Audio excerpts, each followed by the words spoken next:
Muito bem. Uma reflexão espiritualista baseada na doutrina espírita sobre as pandemias, as epidemias. Esses seres, esses organismos microscópicos que são capazes de derrubar cada um de nós e toda uma sociedade, derrubam as convivências sociais, derrubam as economias. Isso nos faz refletir sobre a nossa grandeza espiritual em relação também à nossa pequenez de conduta, né? Nós, seres humanos, no nosso atual estágio evolutivo, estamos na infância da evolução espiritual. Temos muito a caminhar à frente, embora acreditemos, alguns de nós, que nós já somos quase super homens, super mulheres, super seres humanos, com avanços tecnológicos incríveis, né? Que ainda não descortinamos a vida fora da Terra, que certamente há nos bilhões de estrelas, nas bilhões de galáxias que há por aí. A reflexão é baseada em alguns pressupostos. Da Revista Espírita, de 1868, de Allan Kardec, comunicações a partir de um evento de epidemia em algumas regiões que nós vamos citar, também da obra de André Luiz, no livro Evolução dos Mundos, pontualmente, nós vamos pedir licença para ler alguns trechos aqui, mas antes, vamos montar um cenário do nosso sistema de evolução, do nosso orbe, do nosso planeta. Primeiro, alguns pressupostos. Acreditamos na vida após a morte, na continuidade dela infinita. Acreditamos que fomos criados por um ser inteligente da criação, a partir do qual, e a partir desse momento, nós somos ganhando experiências no contato com a matéria. Assim, pois, nosso princípio é espiritual. Somos um princípio inteligente da criação. Mas no contato com a matéria, nós vamos nos lapidando, nos burilando. Na obra O Livro dos Espíritos diz que do átomo ao arcanjo, tudo é evolução. Assim, tudo evolui. Os elementos materiais evoluem. Os elementos espirituais, que somos nós, a nossa alma, evolui. Muito bem.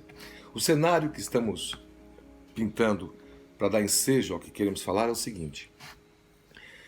O mundo vive uma preocupação econômica fantástica, né? Guerras econômicas e comerciais entre nações, entre países, né? Estados Unidos com a China, o Brexit na Europa, né? Em relação à Inglaterra, em relação à Europa, aqui no Mercosul, os países da América do Sul, as discordâncias políticas que beiram a raiva de um país para com o outro, quer dizer, essa falta de tato de nós vermos todos como irmãos, com diferentes culturas, e estamos passando a nos ver como concorrentes países, como se somente concorresse para o bem-estar, e cada um quer o bem-estar somente para o seu país, em detrimento dos demais. Esse é o cenário econômico que nós vivemos atualmente, pouco mais de 50 anos depois da última grande guerra mundial.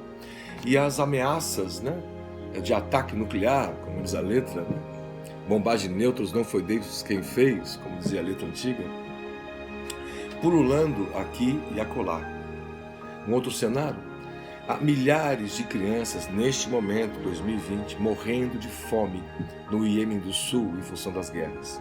Há outros tantos, milhares de crianças, espíritos nobres que estão na sua caminhada, agora reencarnados e aqui no processo da infância, passando fome, que é algo que no mundo minimamente civilizado simplesmente não poderia existir. Imaginemos na África, né? Imaginemos nos rincões do nosso país, dos países mais desvalidos, menos favorecidos pelas riquezas naturais. Muitas escolas sem conseguir educar, muitas crianças que não conseguem ser devidamente alfabetizadas, muitos jovens que são analfabetos funcionais. 1/3 do nosso país é analfabeto funcional. Sabe juntar as letras até as sílabas, mas ao ler um texto não consegue compreender. Assim, esse jovem não consegue um bom emprego, não consegue um emprego sequer, nem que não seja tão bom, né? Sobrando para ele poucas alternativas de sobrevivência, de subsistência, né? E entre elas, a tentação do dinheiro mais possível de curto prazo que se possa fazer, que é exatamente não só na informalidade, mas na informalidade ilegal.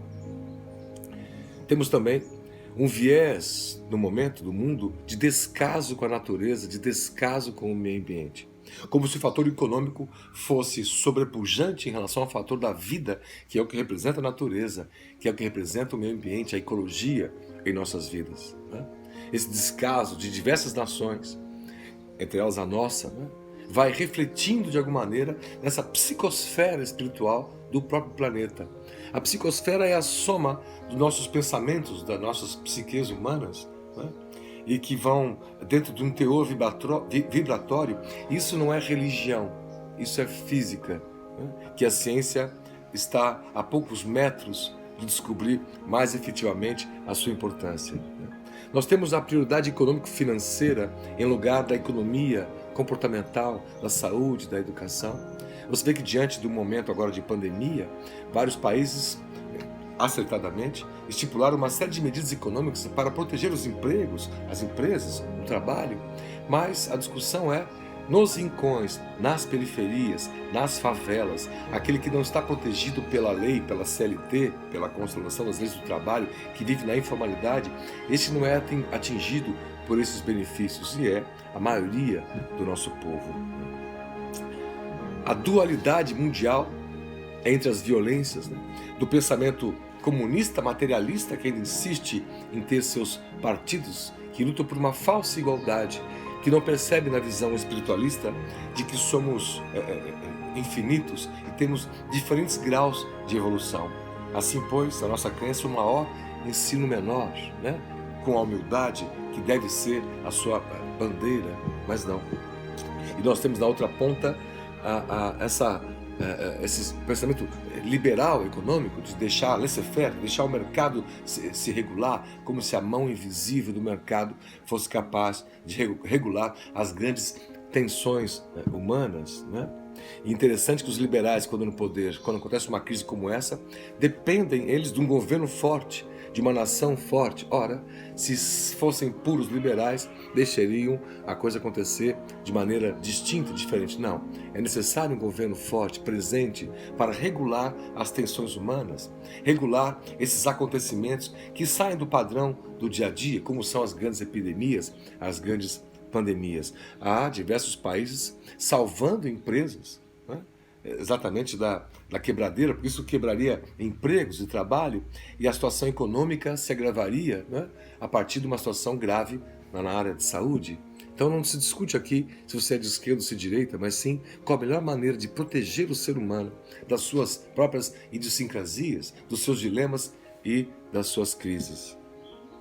Também temos no cenário os gigantescos volumes de dinheiro em circulação especulativa, as bolsas, que é o que mais preocupa. A bolsa caiu, o dólar subiu, o câmbio.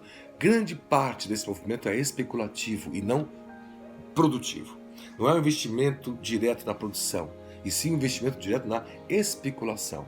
Há muitas pessoas, assim como no momento de crise, agora de saúde, que vendem álcool gel a R$20, como nas inundações de alguns estados em anos anteriores, em verões anteriores, onde o preço da água disparava, porque gente querendo lucrar no meio do drama alheio. Há também o mesmo movimento na economia mundial dos grandes poderes, né? Das grandes empresas, dos grandes investidores, que lucram com essa derrocada econômica, né?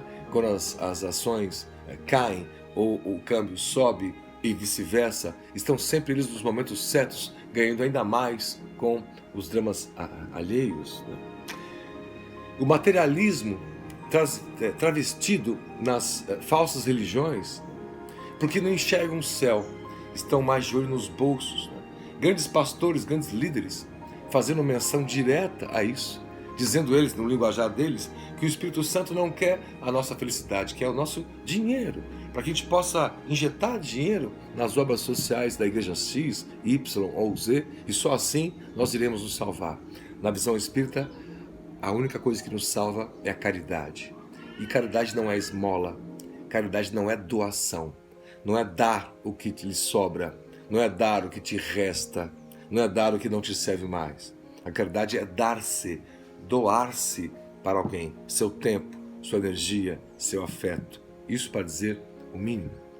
Ainda no cenário, a violência com que se desenha um Cristo sem influência, por um lado, das pessoas não crentes, materialistas, né? Desdenhando até do próprio Cristo original, muito influenciados pelo caminhar das igrejas que foram deturpando um Cristo. E hoje é um Cristo armado, é um Cristo guerrilheiro. Só faltam botar no Cristo uma farda militar e pintá-lo em algum grafite, né, nos quartéis ou nas escolas deste mundo rude. E isso não vai acontecer, porque o verdadeiro Cristo vai ser respeitado quando nós entendemos o processo de mudança por que passa o mundo em transição. Essa falsa liberdade travestida de libertinagem nas relações humanas, incentivadas pelas celebridades do corpo, que são a maioria, né? Quer dizer, o culto ao corpo, o culto à luxúria, o culto ao prazer, grandes personalidades que influenciam diretamente os jovens, as crianças, jogadores de futebol, atores ou atrizes, né?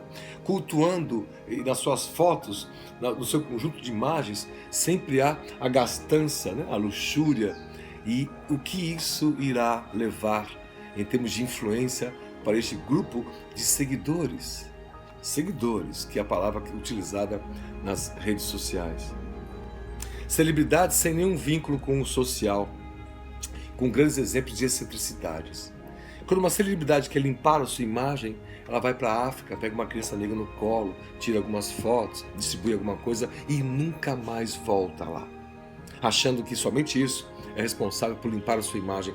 A preocupação aqui não é com a imagem, não. É com a alma desta pessoa que diante do cosmos irá lidar na prestação de contas, dizendo o que você fez com a tua beleza, o que você fez com a tua riqueza, a quantas pessoas você influenciou e que tipo de influência que causou.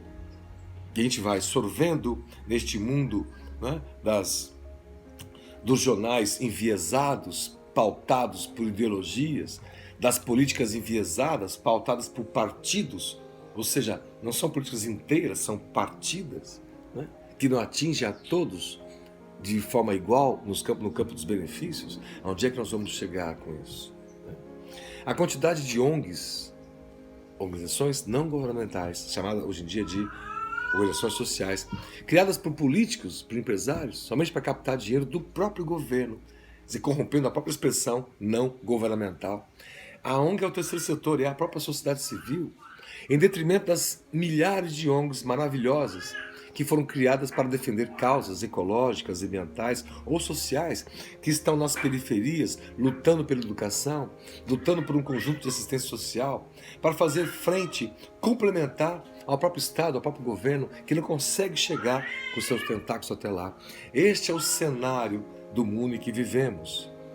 Esse é o cenário do ibope que damos às coisas que causamos. Portanto, essa primeira reflexão é o cenário que vivemos.